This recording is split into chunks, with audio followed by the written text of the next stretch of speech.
Watch this. You know what I haven't done? I didn't start a fake nonprofit pretending like I was going to help people with addiction like J.D. Vance did. Literally started a nonprofit and didn't spend one nickel on anybody.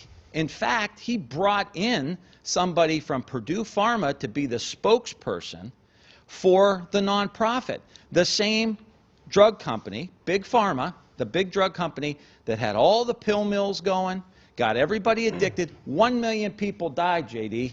1 million people died. There is a wild trend in American politics right now that not a lot of people are talking about. This guy getting called out is J.D. Vance. This conspiracy theory, stay with me, is very real. The elites in the ruling class of this country are robbing us blind. We live in a time when rich guys can run for public office pretending to be fighting elites in the ruling class when they themselves are elites and members of the ruling class. And their campaigns are funded by even richer guys. J.D. Vance is running for Senate in Ohio, and the #1 occupation for donors to his campaign is not nurse or teacher, it is CEO. I met a guy who was a venture capitalist, Peter Thiel, in Silicon Valley when I was at law school, and one thing led to another, and I found myself in Silicon Valley working for him. You may have heard of the guy he mentions there, Peter Thiel, billionaire, tech entrepreneur, most known for his work with the PayPal Mafia. He is using his money to groom and handpick people to run for public office and then bankrolling their campaigns with millions of dollars. He has donated more to J.D. Vance than anyone has ever donated to a single candidate. $16